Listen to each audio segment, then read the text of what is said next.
Okay, so welcome everyone. Thank you for coming. You are most welcome to continue to eat and finish up your meal. You are welcome if you want to get some more to go back and get some more. Just know you're going to be on camera when you do that. And please, there is a single cord going back to the outlet in the wall. So if you walk past that, just be careful. Okay. And I'm going to turn this over to Erin so that she can.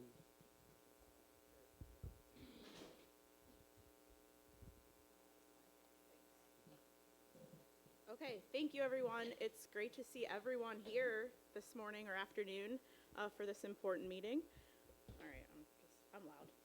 Okay, so I would like to start off and kick things off today by talking a little bit about the church board's assignment of the governance task team, and that will lead into team introductions and a bit about the purpose of this morning's meeting. So the governance task team was created from a recommendation that was made in January of 2021 to the board by the board-appointed long-range planning team. And Dennis will and Tim will walk a little bit through the timeline a little bit later this afternoon. But the purpose of the task team is to develop and recommend a more efficient, empowering, and flexible decision-making or governance structure for our congregation. The current team is made up of people that began reading Dan Hotchkiss's book, Governance and Ministry, Rethinking Board Structure, which had been the primary source for reimagining governance used by the former organizational task team. So now I'm going to introduce team members, and I'm going to ask each of them to just provide like a sentence or two about why they're on the team or what expertise they bring to the team, why they were selected. So I'll start. I'm Erin Wachter. I bring a public policy, public administration, governance perspective to the team. I'm a policy wonk. I oddly really like writing policy and reorganizing things, and so that's why I'm here. And I'm going to turn it over to Tim Haldeman, Dave Wagner, Gail Wagner, and Dennis is, of course, on the team. All right, I'm Tim Haldeman. My being on the team, or my contribution to the team, I suppose, has to do a lot with the family business that I'm part of, which is a corporation, an S corporation. So I needed to learn what a corporation was, how bylaws work, how policies work, from the family business that I'm a part of. So I actually have interest in that kind of thing. I also have a compulsion to understand how things work. So this was a new opportunity to figure out how organizations and policies and bylaws work.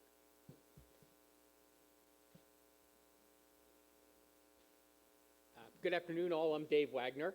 I was asked to be a part of this organizational structure group, and feel it really matches one of my spiritual gifts. I've been blessed to lead 6 different companies over the course of 40 years in organizational structure, guidance, and leadership. I also sat on a committee at our former church, the Fishburne United Methodist Church, that redid an organizational structure from 2007 to 2010. And so I just feel very blessed to be part of this and be able to lend whatever guidance that I possibly can.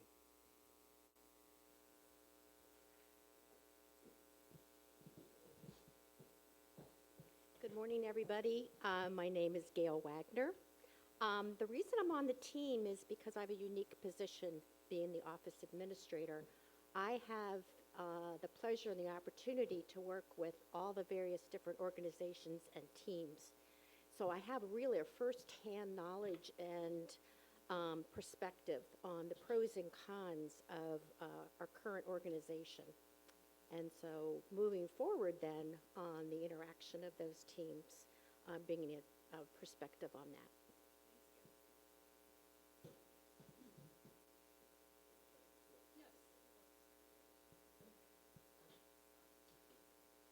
So I'm Dennis Lohr, and because of your grace and patience, I've had the joy of being on the pastoral staff for a little around 29 years. So I have a long and deep history and experience of the congregation and how it functions. And at times, the hurdles and the challenges to how it functions. So I have that gift of time. Also, as lead pastor, I'm in a position where I see and interact with all aspects of the church. And so I have a broad understanding of how our church functions. And by nature, I am observational. I'm patiently observational. So I study things and study things. And then I can be creative and generative in thinking about ways that things can do better. And I really enjoy that part of myself. Okay. So the purpose of the meeting today, multiple facets to this. So one is to allow the congregation to meet Dan and engage him directly in a question and response period. Hear a little bit about his perspective on our plan of organization and where to go next. To also begin informing and engaging the congregation around anticipated changes and why. So today, a couple things. We are not going to get into small, though important details that we are still working through as a team with Dan, still being developed. And we won't be voting on anything this morning, but we do plan to, as I said, provide an anticipated timeline for further congregational engagement, understanding, ownership, and approval with a projected implementation timeline. And with that said, I will turn things over to Tim Haldeman to provide a review of the timeline to date.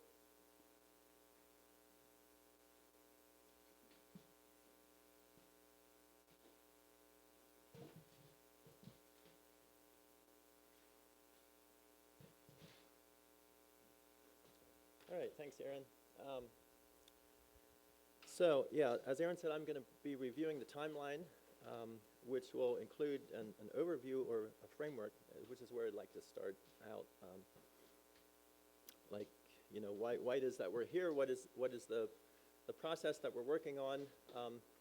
What's not working? What the direction is that we would like to go? So, if you look in your handout, turn to the handout where in the upper left it says current plan of organization. It's the chart. Mine is blue, yours is grayscale. So what we've been working on is an evaluation of the current plan of organization, and then a little bit later, after I'm finished, Dennis will be talking about the challenges that we experience in the current plan of organization. But as everybody knows, So in Stephen Covey's book, 7 Habits of Highly Effective People, the second habit that he describes is begin with the end in mind. So when you're on a journey, you need to know something about what your destination is, the goal that you're moving towards, or that which, the direction that you want to go. Covey says, to begin with the end in mind means to start with a clear understanding of your destination. It means to know where you're going so that you better understand where you are now, and so that the steps you take are always in the right direction. So with that in mind, let's look at the chart. So the direction we want to go is from our current plan of organization, which has some encumbrances that Dennis will mention later, to that you see moving to the right on your chart. On the upper right, it says to an efficient governance structure. And Aaron already described some of those goals or targets that we're looking towards is efficiency. So then down on the chart, you can see there February 12th, there was a board retreat, kicked things off. A couple months prior to that, November 2011, is when the congregation called Pastor Lohr to to be lead pastor. And so February, just a couple months later, began a process to explore revising the plan of organization.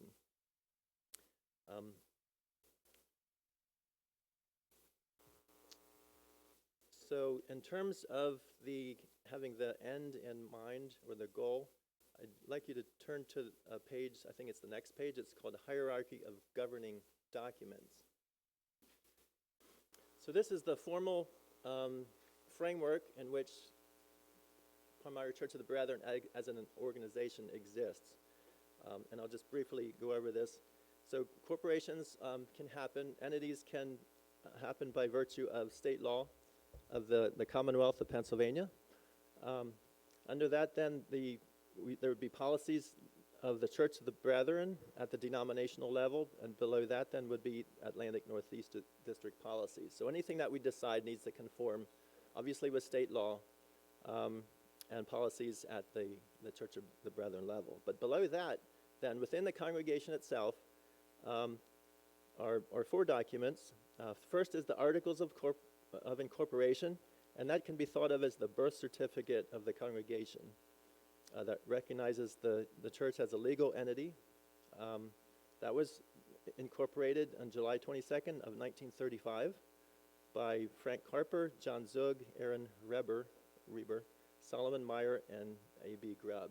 So the Articles of Corporation is a document that actually substantiates our congregation as a legal entity. Below that then are the three documents that we'll be looking at later in terms of an overview. But the direction that we're moving is to develop these 3 documents. That is congregational bylaws. The second is board policies, and the third is ministry and staff policies. These are documents that describe, and as you can see there as you read, that creates positions and responsibilities, but also, you might say, not only creates positions and responsibilities, and it empowers those who are elected to those positions to govern. Board policies then are created and used by the church board to direct, to protect, and to enable. And then the ministry and staff policies would be created and used by the board and the lead pastor and staff to guide the church in its work as defined by the church board. So that's the goal or the direction that the task team has been working on. We've done some considerable work already in developing those policies. And as you'll see in the timeline a little bit later, those will be eventually presented we'll have a listening session with the congregation to go over them. So that's the general framework of what we're working on. If you go back to the chart then, you'll see there's sort of a timeline of things that we've been working on. And I'll leave it to you to read the details in the other document that we looked at. But I'd just like to highlight a number of them on the chart. So in July 2013, there was a task force developed called the Organization and Structure Task Team, which we called ourselves the TOAST team. That was comprised of Bethany Hoffer, Dennis Kaufman, Lori Fiola, Gene Kelly, Marty Schock, Joanne Wallace, and myself, as well as ex officio Charlie Runkle, board chair, moderator John Grace, and lead pastor Dennis Lohr. The purpose was to develop and recommend a more efficient and empowering and flexible decision-making structure for our congregation. July of 2015, there was a decision made that council approved to move board to revise our plan of organization such that church board would meet quarterly rather than monthly. Also that the congregational council would meet annually instead of twice a year.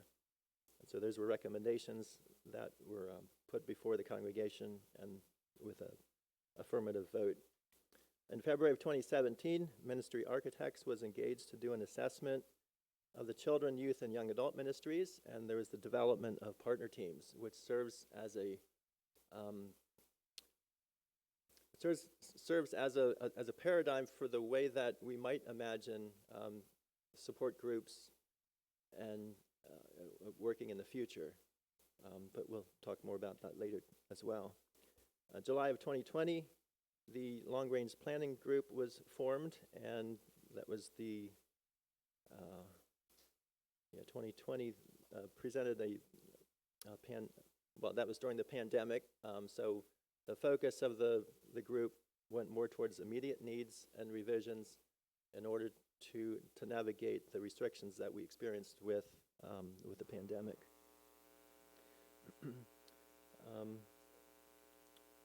Let's see. Let's go to April 20th of 21, the Hotchkiss Reading Team.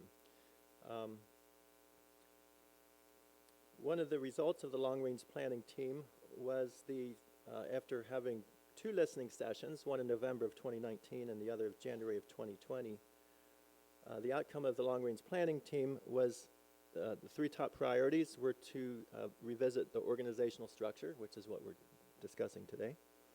Second was to do a gifts assessment of the congregation, and the third was to address and encourage financial stability within the congregation.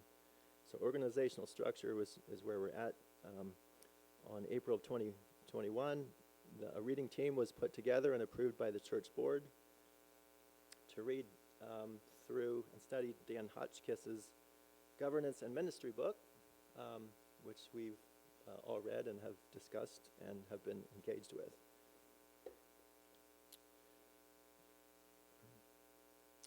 On November of 2021, the governance task team was in a Zoom conference in consultation with the church leaders, church board, and other executive team in order to bring them up to speed in our work.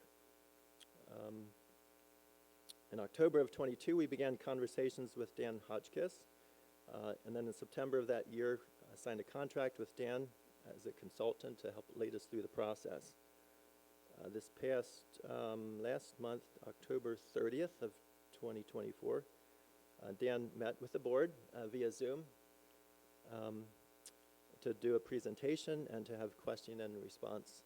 And then today, November 22nd, Dan is meeting with us here. So, like I say, the overall framework is to take us from the current plan of organization, which has its challenges, to move more towards an efficient governance structure. So this time I invite Dennis to come forward, and he'll describe some of the challenges that we've experienced with the current plan.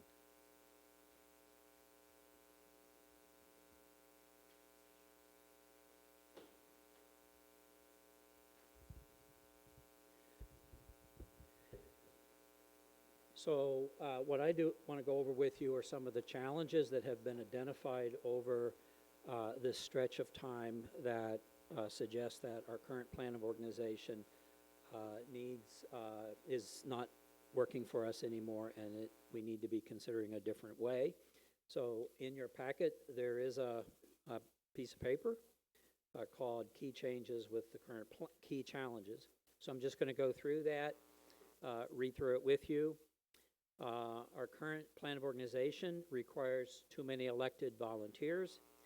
It is difficult, almost impossible at times, can I hear an amen from Brother Charlie, to fill all of the slots on the ballot that needs to come before the Congregational Council to be approved.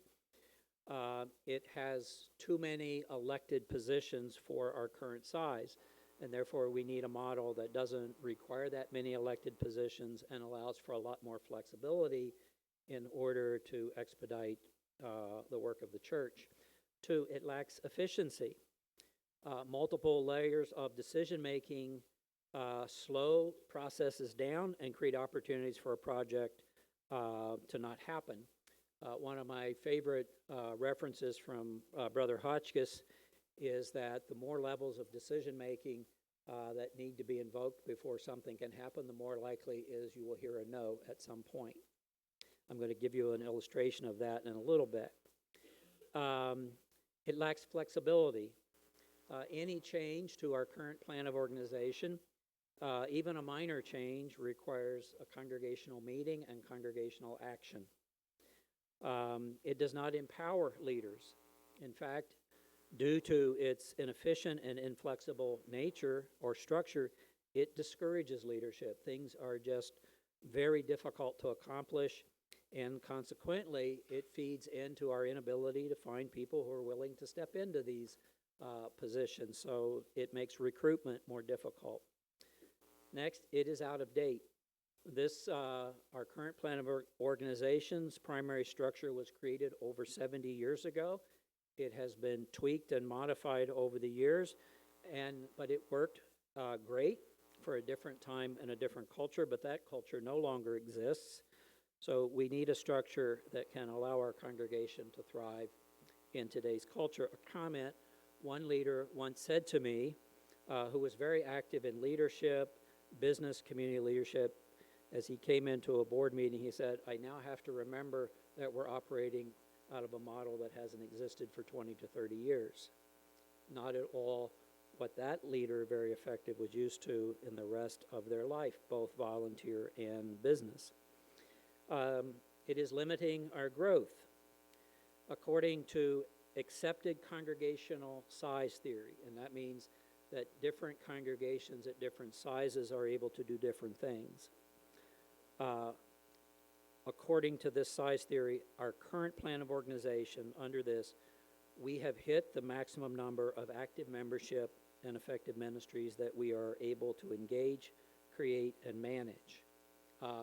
That may not have been true 50 years ago, but in today's culture it is. So the plan that we are working on developing will allow us to grow beyond the ceiling that we are hitting. I want to give you just a couple of examples of when some of these things came to play. And the first one I'm going to title "The Case of the Small Kitchen and the Large Bathroom and Storage Area."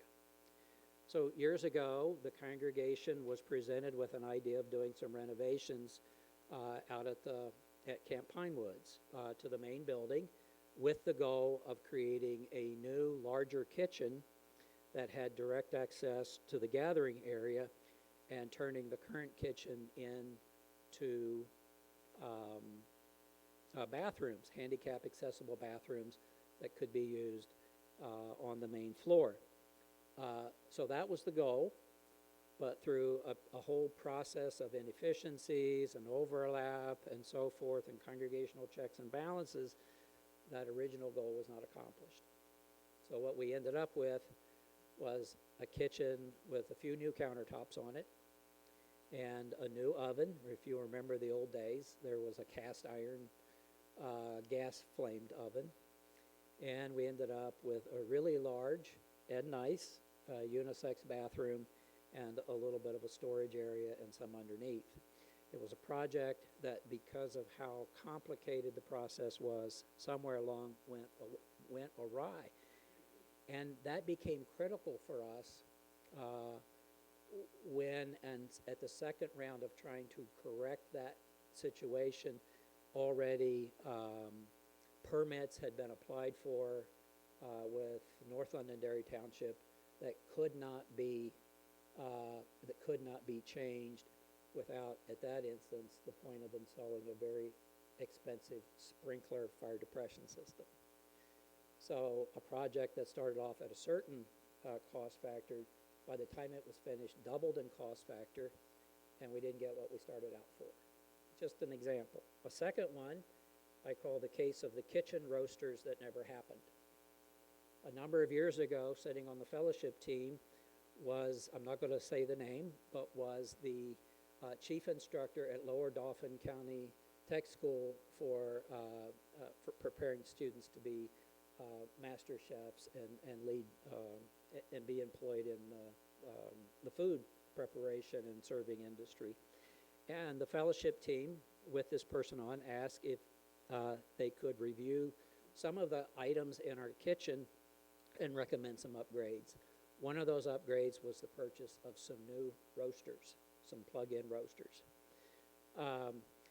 After 6 months of running that up the chain, at some point, I won't say where, a no came. And that particular member resigned their position and said, "Really, a church that takes 6 months to get a no. And that was really frustrating. That person is no longer a member of our church, not just because of that, but life changes brought some other things. But that's an example of how difficult things can be and could be, and can be very frustrating to those who are trying to offer their time and their gifts. The third, I'm going to call the case of the congregational meetings that probably didn't need to happen and required a lot of setup work. So recently, we had 2 called congregational meetings following a worship service on Sunday morning. One was to approve a replacement of the boiler, and one was to approve changes to the parking lot. Both of these items had been identified by the board and affirmed by the board and the congregation at least a decade before. Okay? What required congregational action was that they were non-budgeted items that required, according to the plan of organization, a vote if they cost more than $25,000. And they did. So it was a good way to get information out. But there was a lot of staff time and team time spent getting all the pieces together and ready to present to the congregation that in effect were approved by unanimously by the congregation because they were really no-brainer items, and we had the funding already to accomplish them. So when we, hopefully as we move forward, we will find opportunities for the congregation to be together and to participate in discernment and decision-making that are not about things that we already know the congregation is favorable to, but have to go through a process just to make it happen. So there is a point where the inefficiency built into our system perpetuates the inefficiency of the system, and we are spending so much time trying to jump through loopholes which are not effective anymore that we're not able to move forward. So we're at that.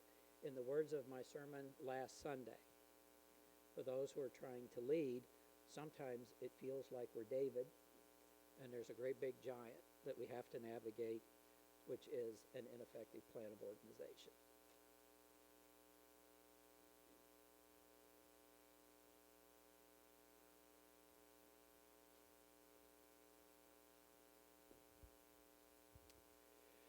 Dan Hotchkiss consults with leaders of a wide spectrum of churches, synagogues, and other nonprofit organizations in excess of 30 denominational groups. Dan's professional journey includes serving churches in Boca Raton, Florida, and New Haven, Connecticut, a national ministerial placement at his denominational headquarters in Boston, a senior consultant with the Alban Institute, and now as an independent consultant. Dan's best-selling book, Governance and Ministry, Rethinking Board Leadership, available in an expanded and revised edition, is a ready reference for organizations to streamline their structure and become more mission-focused and effective. His expertise in planning, governance, clergy coaching, and financial assessment are beyond reproach. So join us in welcoming home Dan from his home in Middleborough, Massachusetts. Happy Sunday and welcome, Dan.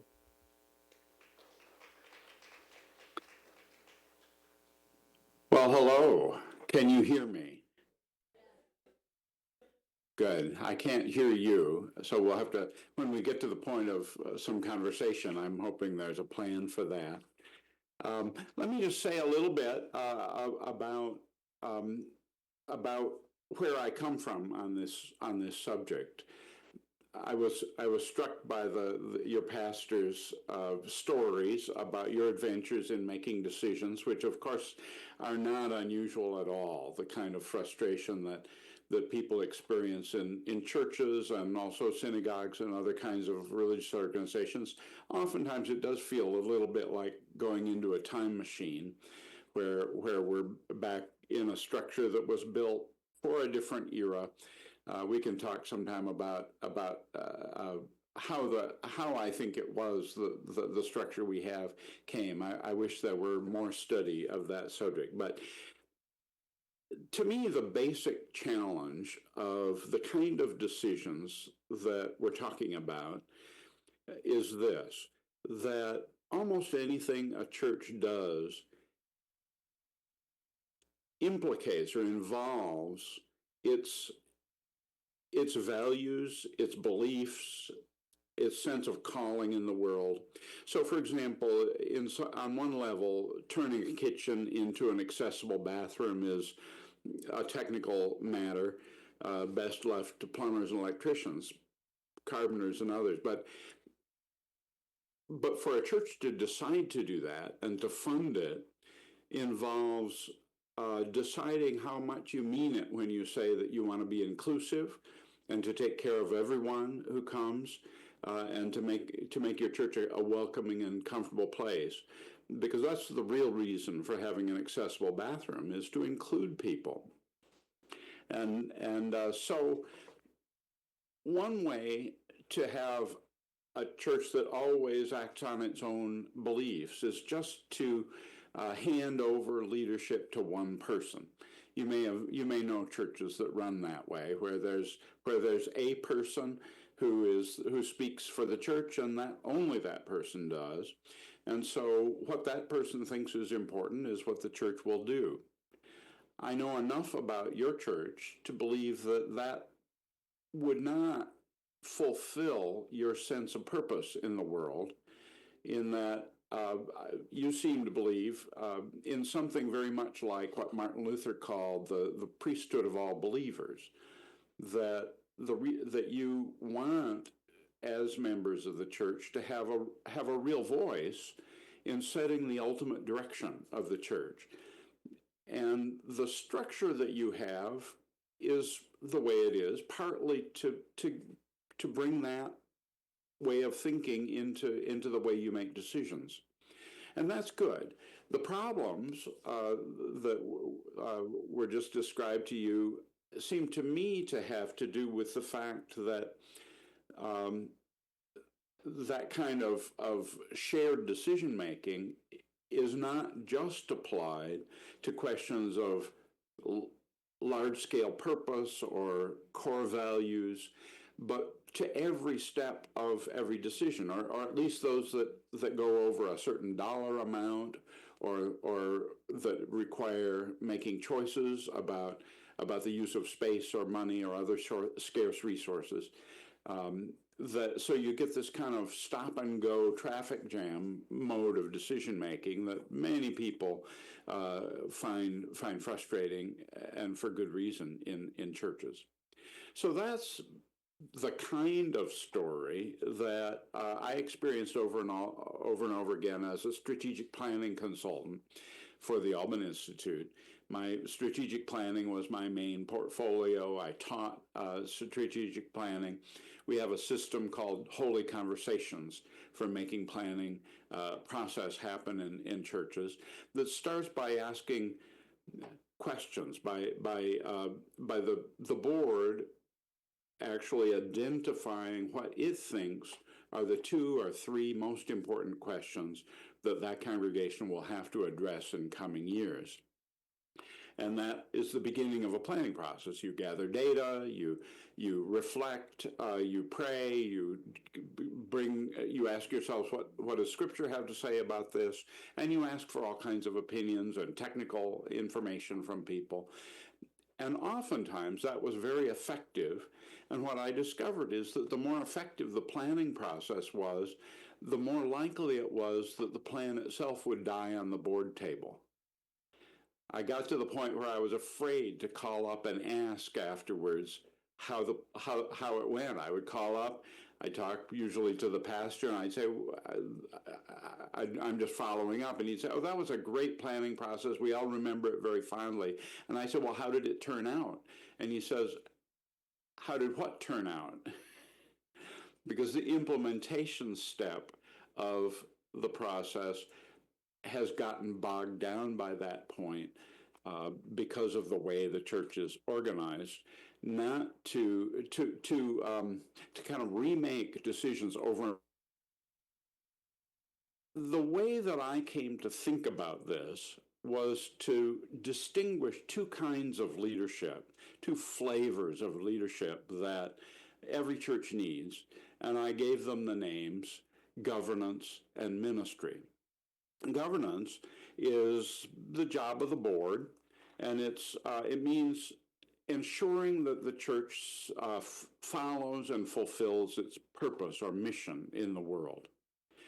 It requires stepping back from the way you currently do things in order to take a fresh look at that and to really keep on re-asking yourself, not just what is our mission, but what is our specific way of achieving that mission in the time we're in the place we're in, and with the gifts that we have.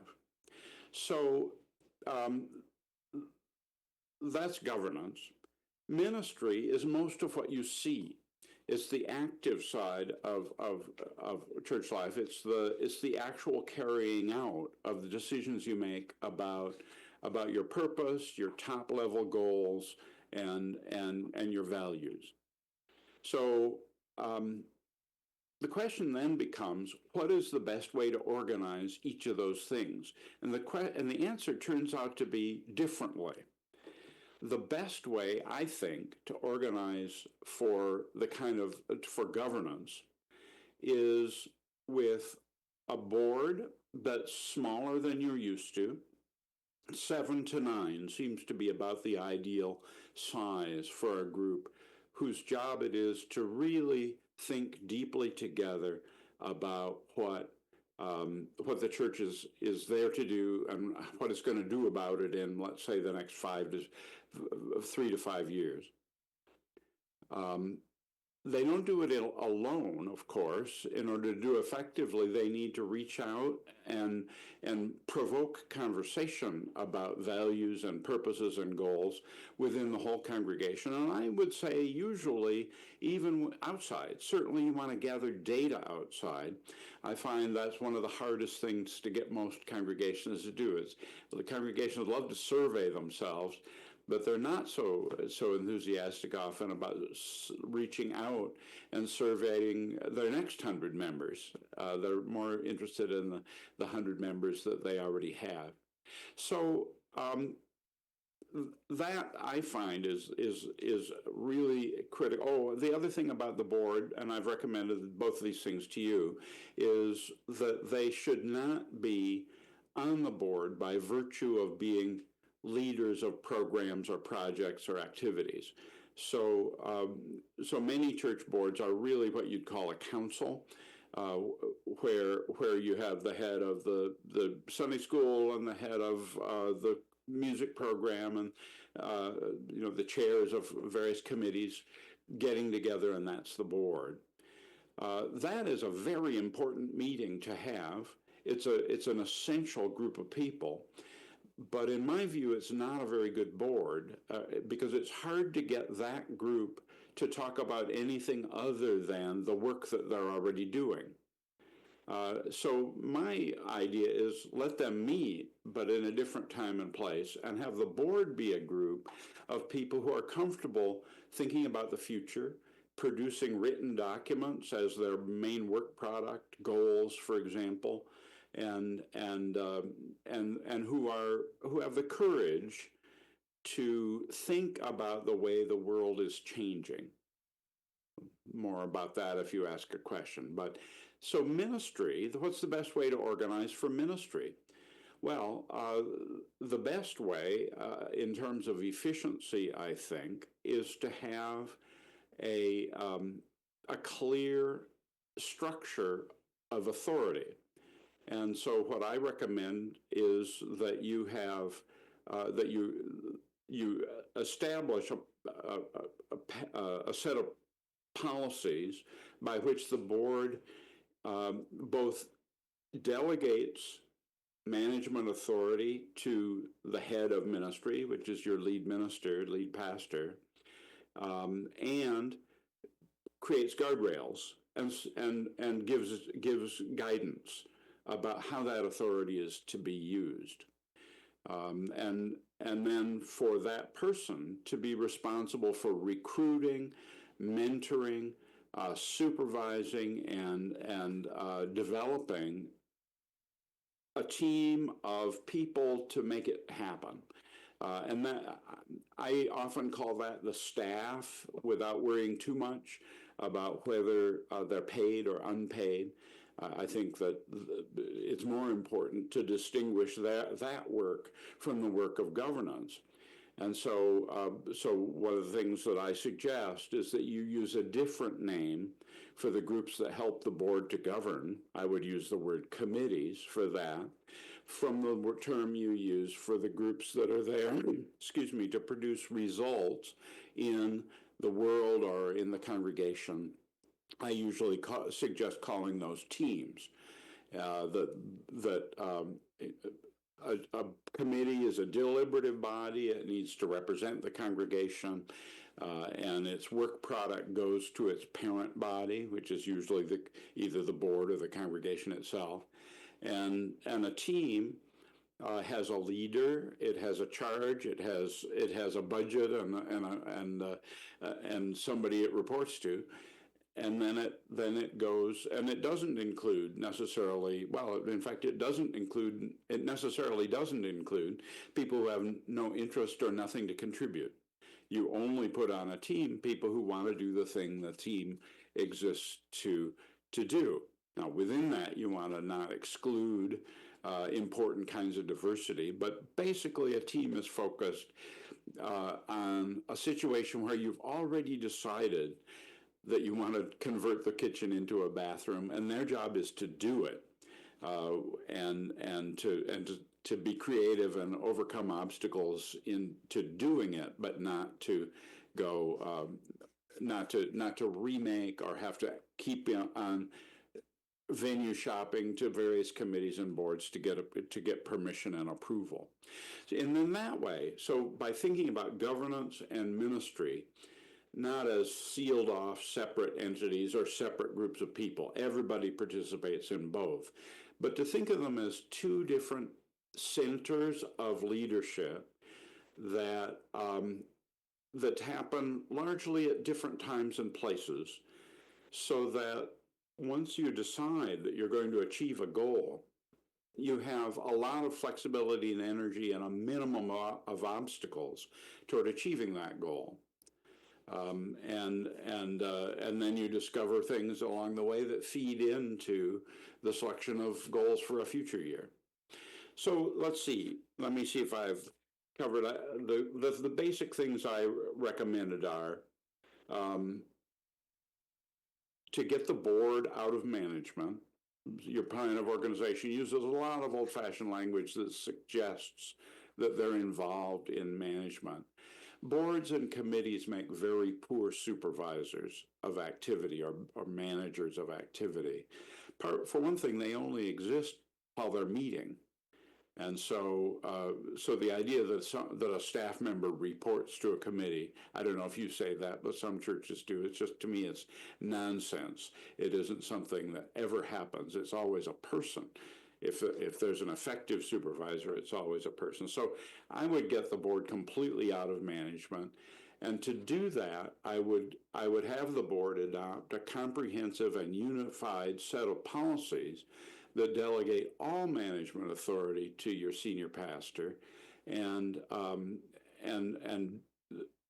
then regulate that in whatever way the board needs in order to feel comfortable.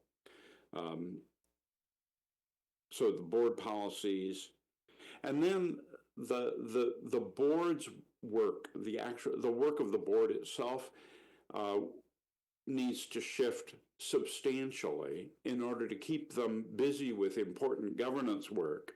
Otherwise, they'll slip back into what they're used to doing from the past. And to me, the three things a board does are, first of all, partnership with the senior pastor. That's, I think, the key relationship in your whole church. And you now have a senior pastor. I think he said he's been there 29 years. Sometime in the next 29 years, you're going to have to manage a transition, I'm predicting. And so,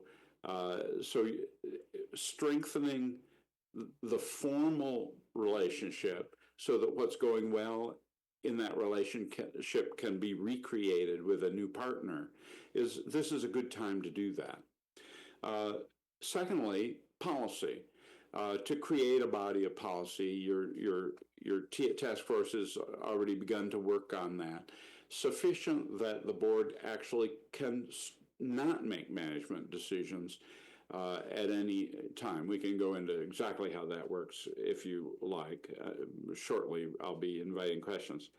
And then the third thing, which I hope the board will spend at least half its time on, is planning, which is to articulate those questions about the future of the church and to take a long time to hear lots of voices, gather lots of data, think, reflect, pray, so that on an annual cycle, the board can, in agreement with your senior pastor, adopt a short list of top-level goals for the church that then can guide the senior pastor and others in their work. I think that's probably far enough for me to go, and then I'll just pause and let others guide where we go now. I'll be very interested in hearing your questions and thoughts. All right, so we have a microphone over here. I'll have this one available. I see there's a mic back in the audience somewhere, but I'm not hearing anything at the moment. Yeah, are you hearing me now, Dan? Dan?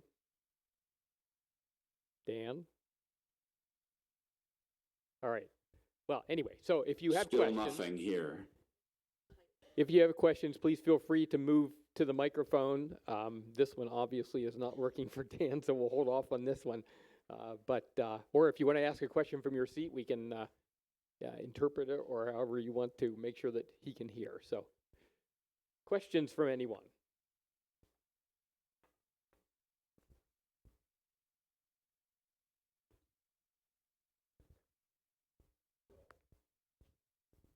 I am said- not you said hearing to contact anything Dan? at all.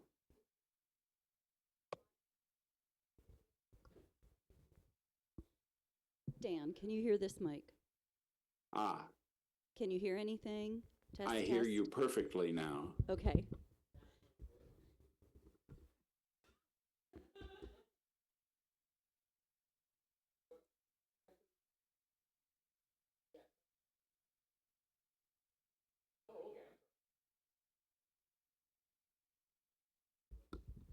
Can you hear me now, Dan? Yes. Okay. Nice work.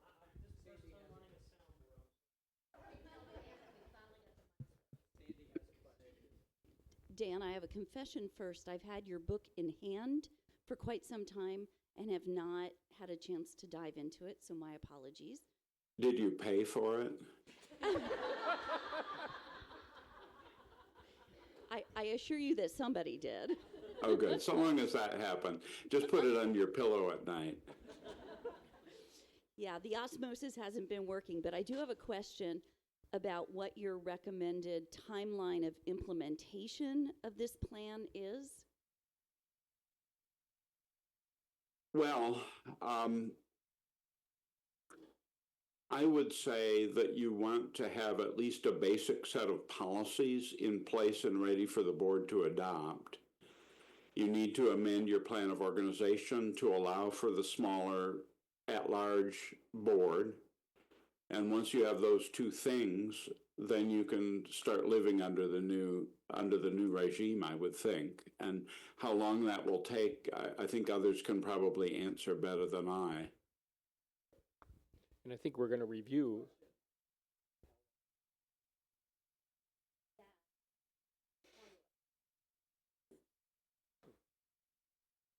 Okay, to redefine, how long after determining the new policy structure do we give ourselves to implement the new plan of organization? And then, I don't know if that's clear or not. Right. Okay. Well, there are two parts of implementing it. Once it's in place, you can start implementing it. And the two pieces of it are that the board needs to have a very different agenda than it's had in the past. In particular, I recommend that the board reduce the amount of time it spends listening to oral reports receiving requests for permission, and other management-oriented things to zero. The board needs to be informed, but they shouldn't be using their meeting time for that. And then on the positive side, they need to fill the vacuum by giving themselves future-oriented work to do. So that's one half of the implementation. The other half, the good news is you don't have to, you can leave that to your senior pastor,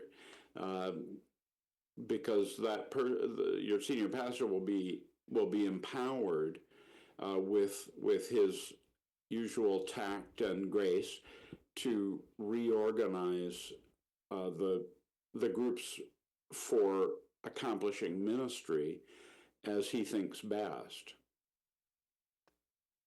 Okay, and I have a follow-up question, which is, how do we select the board members? Yes, that's a really good question.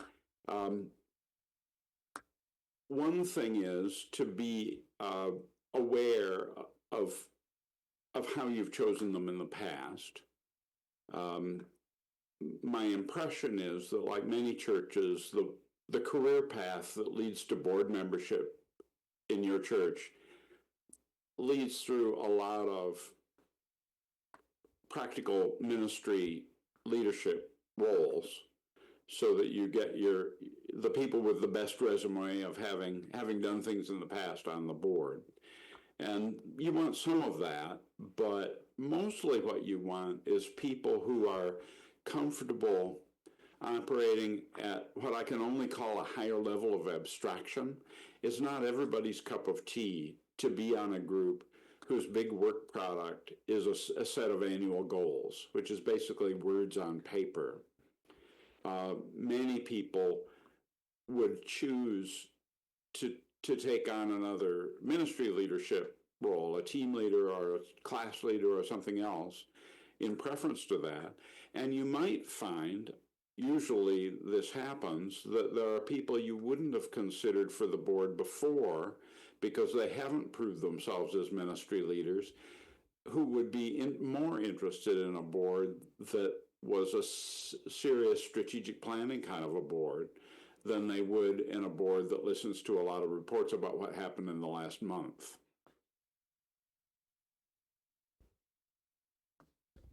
So there's a kind of sorting out that happens. So the question of how long it takes, in the first edition of my book, I said 4 years, which was very bad for sales of the book because it was discouraging to people. But I think it's actually the truth if by implementing it you mean that most of the people who are deciding what to do next will think of what's right under the new system first, instead of thinking first of what would have been right under the old system and then having to correct themselves. It just takes a while for a voluntary organization to shift gears. I mean, even if in a business where you theoretically have a right to fire people, people take a long time to change patterns of behavior. I'd like to respond briefly to the question. So the way we've been thinking of it in terms of the transition, if you think in terms of a software version upgrade, so what we're talking about is not a maintenance release. This is a version upgrade, so that like this past week, I got a new phone because my old phone was cracked and it wasn't waking up when it should, and it wouldn't hang up the calls after the call was done and such. So I went into the phone store with my old phone, spent about 45 minutes there with the sales rep who sold me some things, but that's a side point. Walked out of the store with the new phone. So that's what we're envisioning with this governance transition. It will not be a maintenance update, it will be a version upgrade. I don't know if that helps. Which is to say that together with that, we'll be putting all the pieces in place with the bylaws, the board policies, the staff policies. We will work with the congregation to have people elected or appointed into the positions. And then on a certain transition date, whenever we decide it would be appropriate to do that, that's when the That's when the governance upgrade version 2.0 will happen. Is that, does? Some of us can relate to that, I can Right, see. yeah, so the governance team is doing all the hard work behind the scenes in terms of writing. That'll go to the board to get approval, to go to the congregation. That's on my list here to come next, but in terms of the process. But it's more of a, last week we're doing it the old way. As of a certain date, we'll be doing it the new way, implementing it the new way. Is that helpful? What else?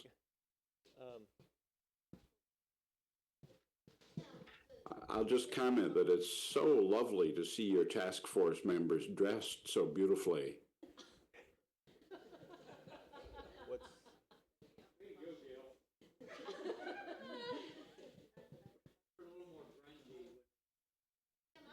so, It's- You'll need to repeat. yeah, that's correct. So maybe it would be helpful to go over the tentative governance timeline going forward. You can turn to that page just to give you an overview.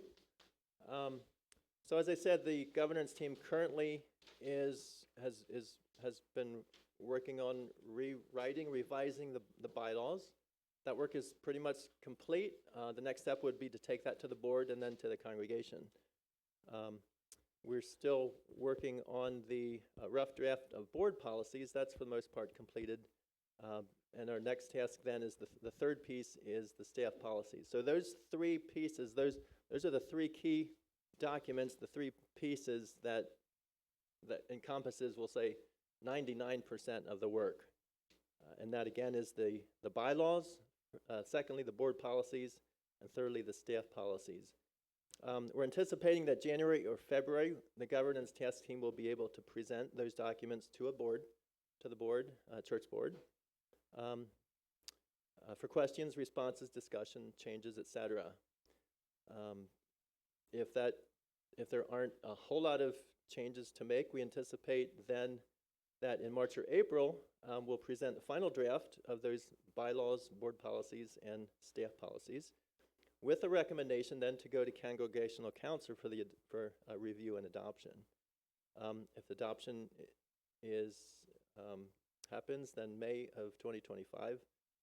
Congregational review and discussion sessions, listening sessions with the final draft of bylaws, with a recommendation that then at a next called Congregational Council, it'll be put up for final discussion and review for affirmation. That would be in June, anticipating a June 2025 called Congregational Council. And then July to December, newly adopted bylaws, affirmed board policies, and staff policies would be implemented as quickly as possible on a date that we would, that the leadership would decide. So is that And helpful? I'll just add that once you get that all approved officially, you're at about the halfway point of the work. Because unlike a phone, installing a new operating system in a congregation doesn't mean that it behaves differently right away. So you've got to anticipate that the work will continue. Yeah, that's a good point.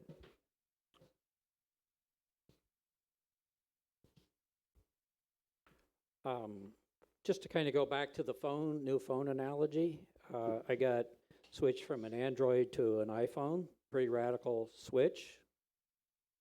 I don't know, it was a year or so ago, and I'm still trying to figure out how the iPhone works.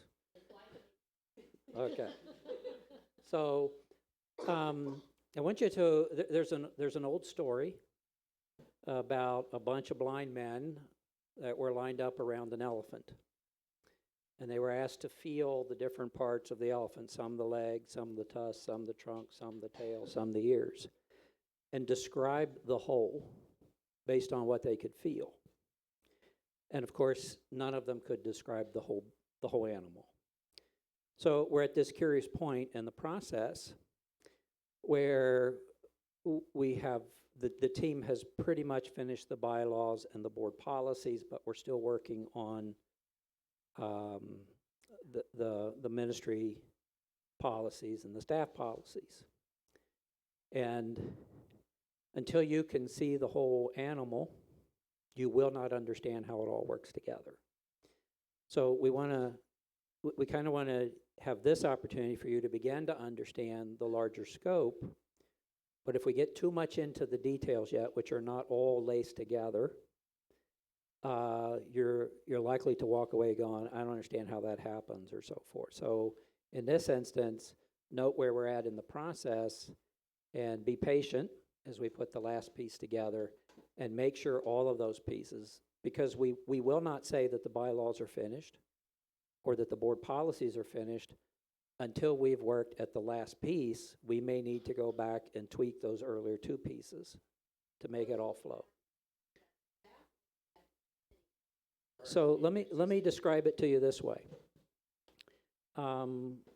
We did print out some copies of the current plan of organization. They're somewhere. Anyway, if you take our current plan of organization and rip off the back half, which is basically what describes, thank you. These are, these, Anybody want one? this is a 16-page document, okay? If you were to,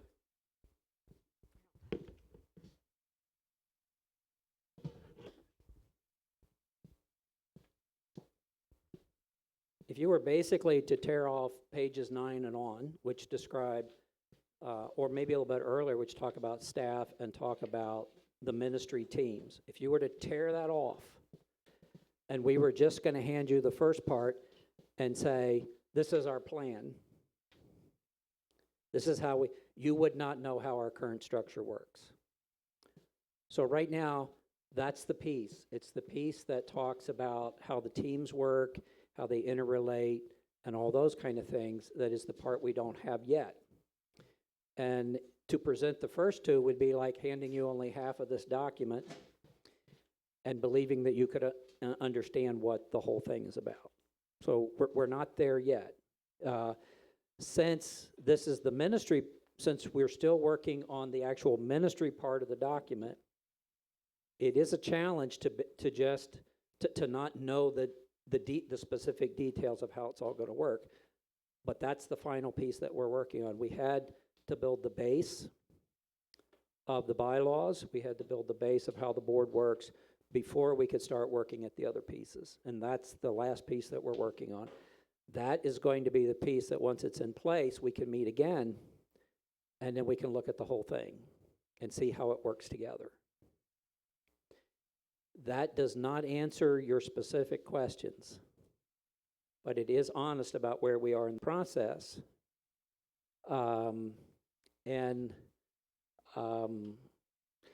Even within the board, even within our team itself, we have had meetings where we're looking at something maybe a particular team member is working on, but it's not all done. And I can tell you that that gets to be a really challenging and frustrating time because the whole team's trying to analyze something that's not yet complete. And it just takes you down a whole lot of rabbit holes. So that's just where we're at in the process.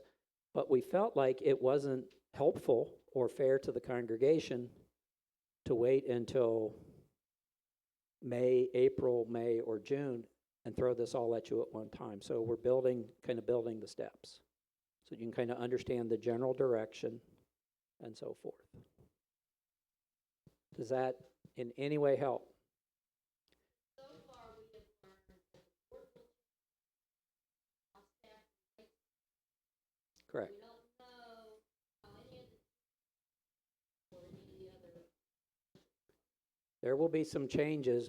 My hunch is it will feel very familiar to you, but with some significant changes that increase efficiency. Okay? Dan, more comments, questions? Dan, responses? I'm interested in hearing the next question. Okay? Sorry. This is my first time hearing any of this. So from that perspective, I was interested in the relationship then between the board, the committees, and the teams, I gather. Is it kind of like a major corporation where you have the board out there and then the senior pastor would be the CEO, who would then direct the committees and the teams, and actually would be kind of responsible for implementing the committees and the teams. Is that what we're talking about? It's like that in some ways, yeah. I could say a little bit about how it's not like that, but let me just Good. agree with you that it is like that. If you work in a major or a minor kind of company that's a corporation, it's very likely that you will never see the board. You see your supervisor, you see your coworkers, you see other people around the shop, but the board meets somewhere and does things that affect you, and you might hear about those things, that you might even be involved in some support role with the board. What's different or unique about congregations, probably lots of things, but from an organizational point of view, what's unique is the degree to which all these different constituent groups overlap. It's very rare in a business corporation for the stockholders and the employees to all be the same people. There's some that are structured that way, and with the purpose of giving them a different kind of atmosphere. But most corporations, there's less overlap between those groups. It's very rare for a member of the board of directors to have a family member who's seeking counseling from the CEO. There's a kind of mixed upness about congregations that is part of what makes them special. And as a consequence, the board's primary job in planning is also its main point of connection with the congregation, which is not only parallel in a sense to the shareholders in that they elect the board, they're also the labor force for ministry, not to mention they're the customers and the funders of everything. And so the distinction of roles feels more like different times and places than different groups of people. That's how it's different from most corporations, especially large ones.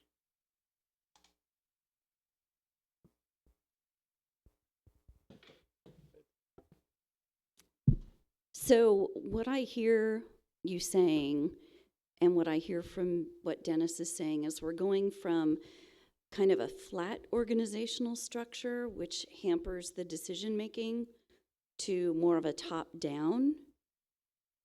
Is that correct? Because you've got the board and you've got one person who answers to the board, and then that person dictates what's going on below them. So as long as you have really good leadership, you're going to be fine. When you are in transition, it's going to be more interesting to make sure that that new individual knows how to work in a top-down fashion. Is that what you've seen in your experience? Well, I think there are several different things that you're raising, all of them important. One is how best to describe your current structure. It wouldn't have occurred to me to call it flat, because to me a flat organization is one where you have a large number of people reporting to the next level up. And what I would describe is that you have what feels more like a tangled organizational structure where people who do things often have to go to more than one committee to get approval for parts of a project. And my guess is a lot of projects that are not as high profile as the kitchen to bathroom one just never happen because they seem too daunting. So I you know more about your structure than I do, but I'm not sure I'd describe it as flat. And whether it is true that there's a couple of things you say are true about the senior pastor position. One is that it's going to be very important that you have a good person who's capable in that role. I don't know of any world in which that's not true in a local church, that position is just so crucial. And following along ministry is hard. you're going to find that that transition takes a lot of work to make it successful. Whether it's fair to call Dennis's future style of leadership top down, I'm not sure. I mean, he does have the kind of authority he currently has under your structure with staff is pretty much what we're talking about. And so it seems to me that being given that authority to organize the ministry side and to appoint people to lead teams, and in addition to having a strong role in hiring and discharging staff, none of that answers the question of what his leadership style will be or his successors. And if you have a view about what style of pastoral leadership is consistent with your values as a church, a good place for that conversation to happen is with the board, because they are your main point of conversation with anyone in that senior pastor role. If you want the style of leadership to be top down, you can say so.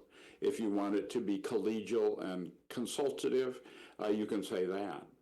And those are, to me, both they're independent of the question of whether you what authority you give. So that may seem a little glib, but honestly, I've seen lots of pastors who operate in what I would call a tangled structure very successfully. And if I were interested in having total control, I would not want to change your structure if I were the pastor.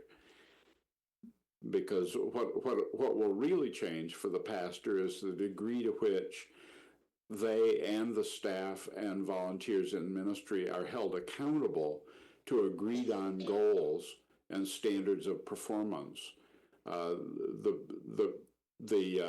Often the people who sweat the most in this transition are the paid staff who suddenly have lost all their excuses for failing to achieve goals.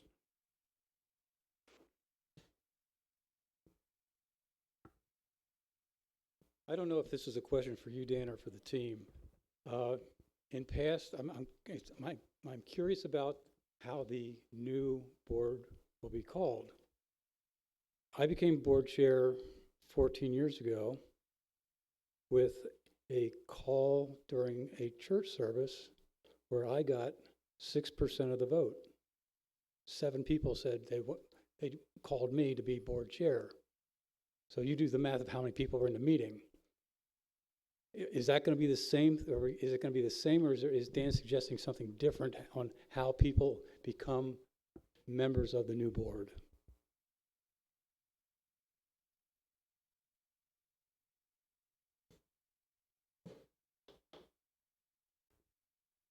In terms of the way that we have composed the bylaws to date, the new board will be elected by the congregation at a congregational meeting, and the candidates presented for election will be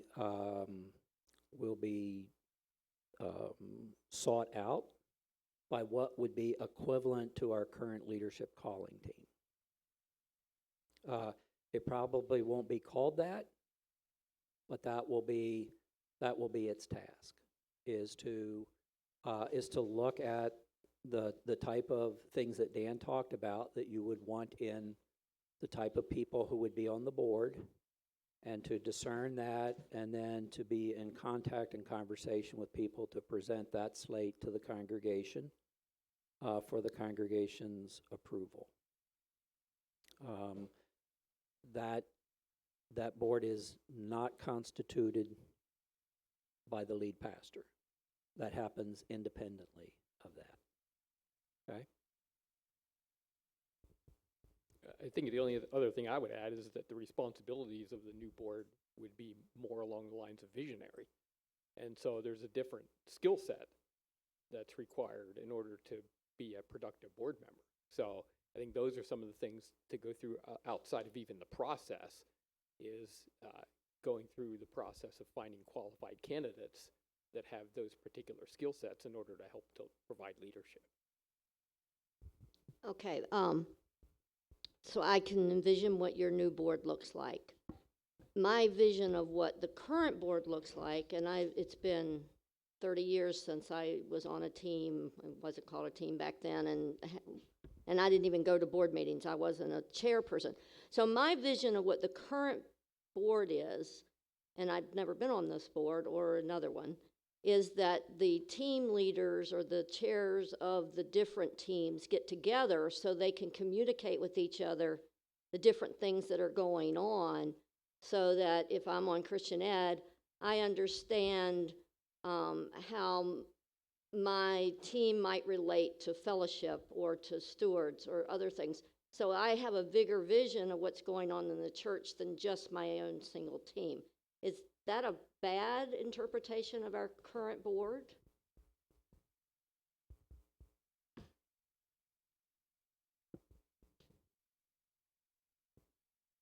Or is that the way our current board? Yeah. So what happens, how do we get the communication? It is accurate. I think Dan spoke a little bit ago as that gathering of people is important and can happen in a different way.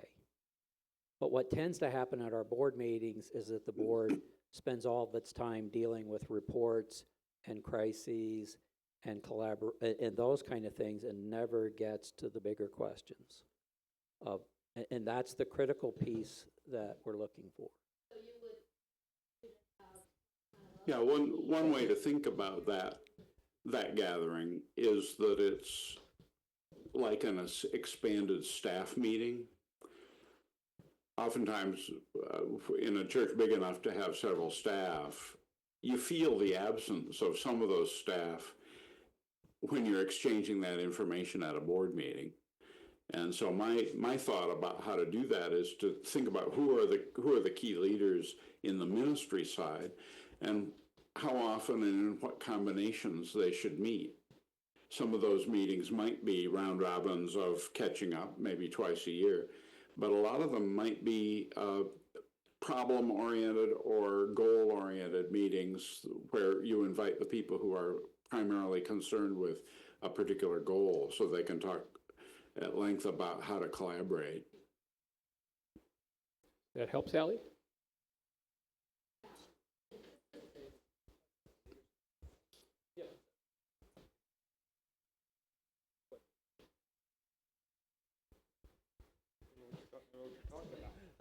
All right, so yeah, in response to Sally, your question,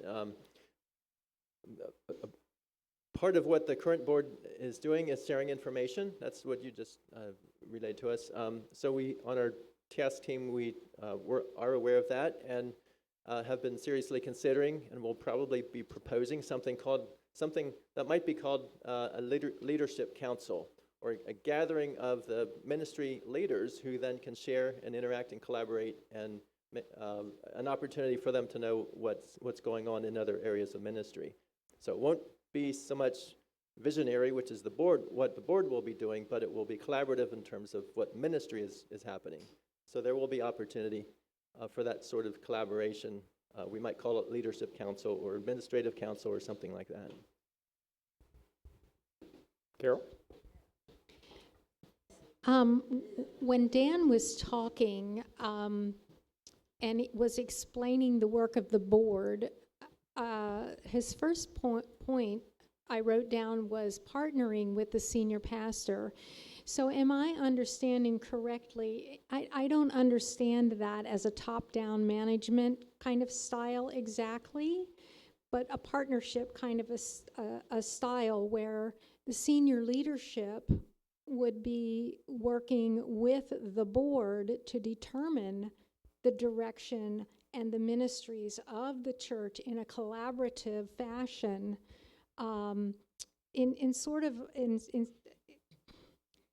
excuse me, I went to a Quaker school, in sort of a consensus kind of fashion, that they would be in discussion and come to a consensus of the top 2 or 3 directions that this congregation should go, would go, will go, after the board has been in some kind of collaborative conversation with parishioners and congregants and I don't know, maybe even the newspaper to see what the trends are within the greater society and where we need to go. Am I like going down some rabbit hole and not on a correct path? That's exactly right as far as what I was trying to say. I'll just point out, though, that what it is not is the board discussing management decisions at board meetings and coming to consensus on those. I have a dear friend who's in the long process of being trained as a Quaker clerk of meeting, and that boundary is an issue for them as well. That once meeting has come to consensus, somebody has to then do something, and many people naturally assume that means that every time they have to decide whether to use a Phillips or a straight edge screw, they need to come back to meeting and get consensus on that. And that, even in a Quaker context, that would be viewed, I think, in general as insane. So that you have to decide what's management and what's not management. And I tend to set the bar pretty high. That the main thing for the board and the pastor to do together, and you need both their support, and not to mention donors, workers, everybody, is those top level goals. I think Dan used the word collegial earlier when he was talking about those 2 different things. So, I mean, that for sure is a major goal of this whole thing, is to make sure that there is collaboration in all of this that goes on. Yeah, absolutely. And that sets up a whole nother set of accountabilities that we haven't really been able to get our arms around, which then will move towards helping to make that a reality. Paul, yeah, anybody, yeah.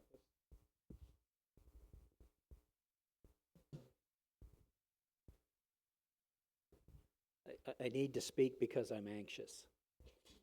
Okay.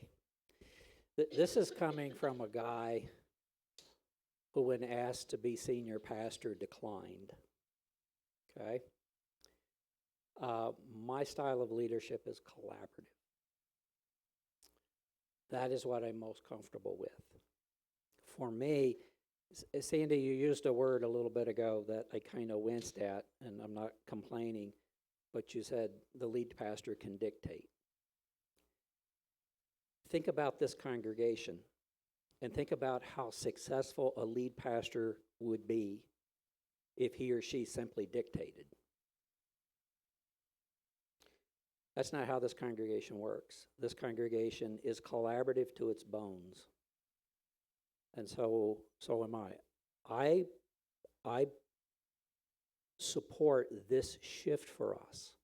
I'm a little nervous about it myself as being the lead pastor, but everything that the lead pastor does as lead, it's the term lead, is to lead the congregation in a collaborative way that moves us forward. But I'm convinced this is the right shift for us to make. Not because I think it's the right shift. As Dan said, I will retire someday or move on. But I think this is the right model for this congregation going forward. And it is going to be very important who that person is, their gift set, their tendencies in leadership, and so forth, that you choose. That you choose even now in order to be a lead leader in the congregation. But I think this is the best model to move this congregation kind of out of its current twisted way of doing stuff and into the future. I may not prove to be the effective person to make that happen in the short term, and then we have to talk about that. This congregation needs a strong, collaborative lead pastor so that we can come together and we can work without tripping all over each other, and we can move forward with efficiency and effectiveness. That's what I believe.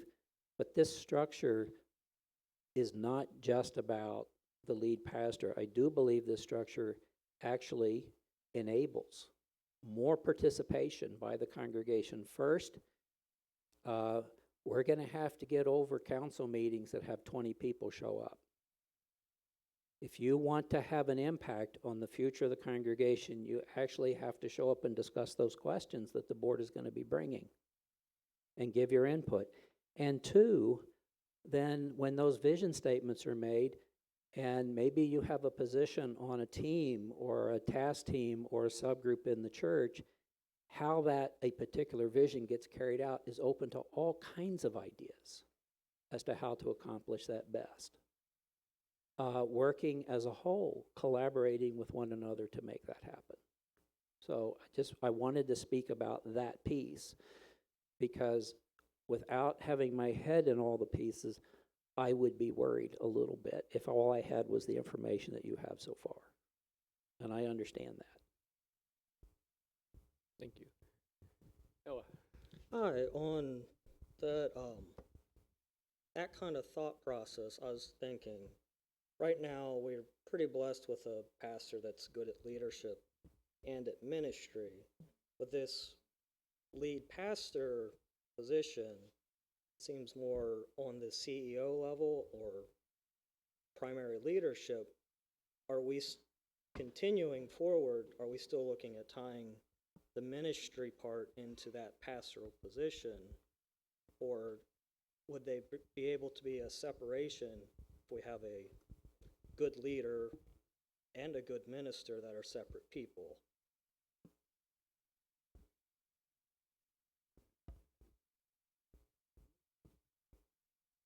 Dan, thought?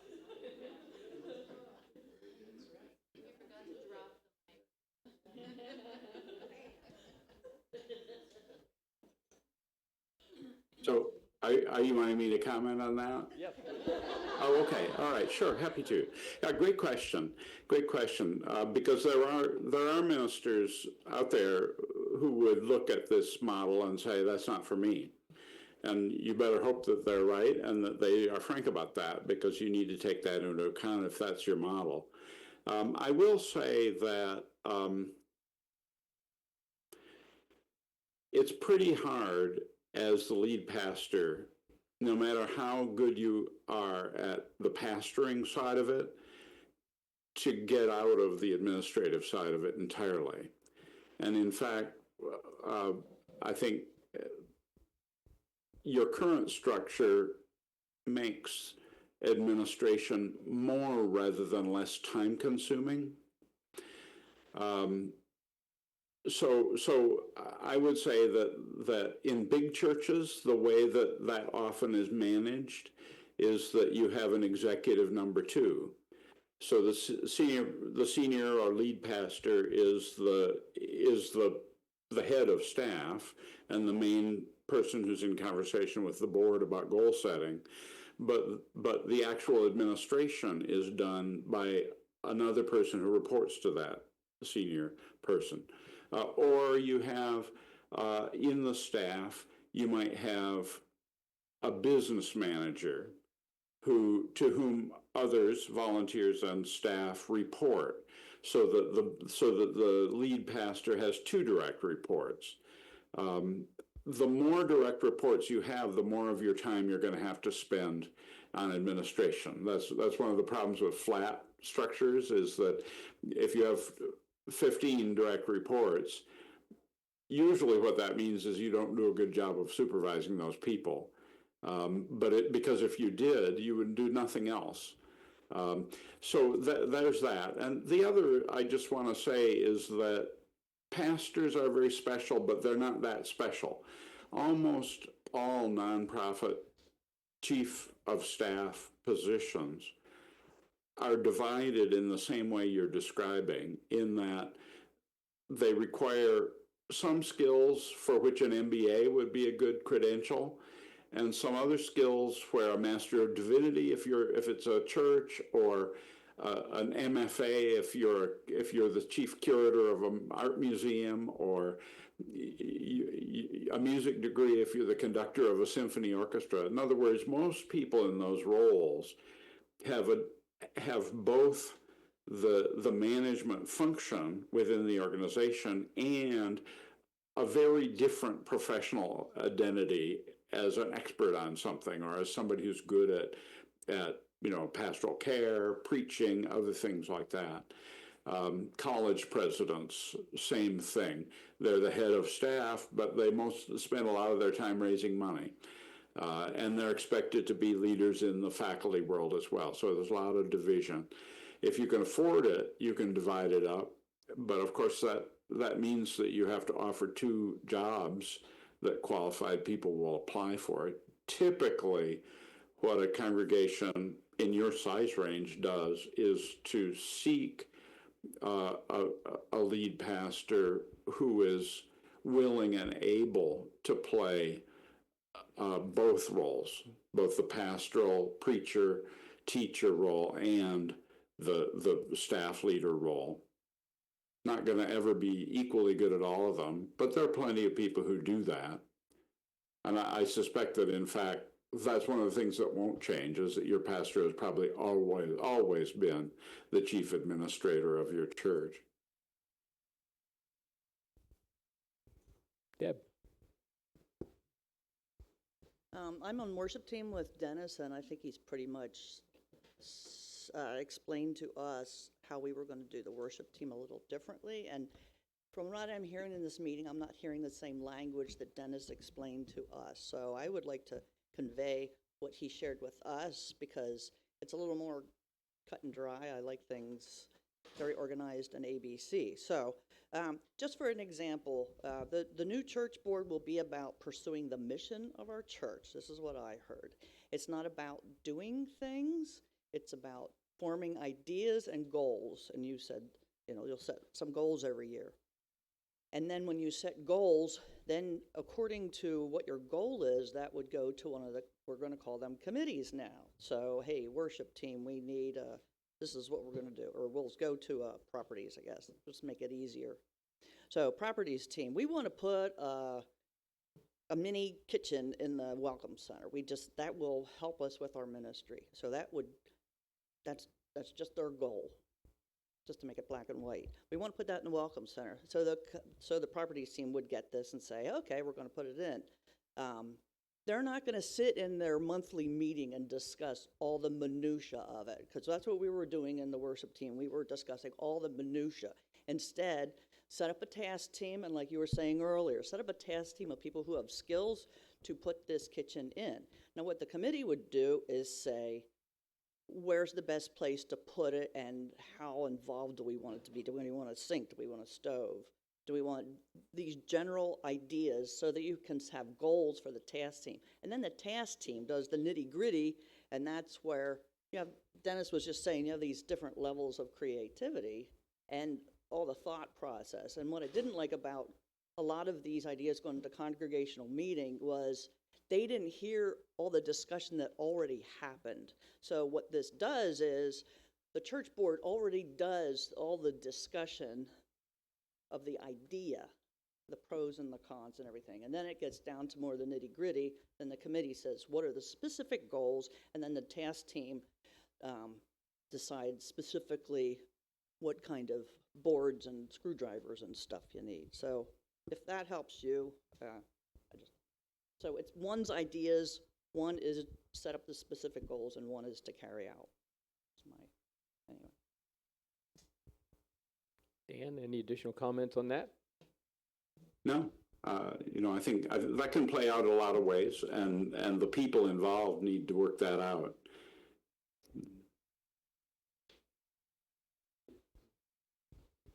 I do need to go pretty soon. Yeah. I have one last question, if you don't mind. I was just wondering if the governance task force has defined an org chart with roles and responsibilities for the different individuals so it can be measured. That's what we're working on. I want to go back just a second to Noah's question, which was a hypothetical, though possible question. What I think the plan is that is emerging is that in that situation, selection of pastor and so forth, the board has the flexibility to figure out what works best. If what works best is to have a strong spiritual shepherd and a connection between that and a more administrative pastor, the board has the flexibility to do that and to bring those candidates before, all pastoral candidates must come before the congregation for final approval, to bring those candidates before the congregation without having to change the bylaws or the plan of organization to do that. So for me, the key issue here is flexibility. We don't know what's going to happen in the future. And we need to have a process that's flexible, that is thoughtful and flexible in your key leadership positions to lead the congregation. Always when it comes to the calling of pastoral ministers or pastors as ministers, is that a decision of the congregation? Always. And so if the board feels like a different configuration of staffing needs to occur, that certainly can be shared in the rationales for those decisions about who and when we employ pastors and what we employ them for. Dan, any closing comments? No, not a one. It's good to see the congregation finally, or those who were able to show up. Thank you for your engagement on this. Wonderful. Well, Dan, thank you so much for taking time to join us today. We greatly appreciate it and look forward to having you back with us as we continue to move down the road here and be ready to share much more granular detail. Likewise. Bye-bye. Thank you.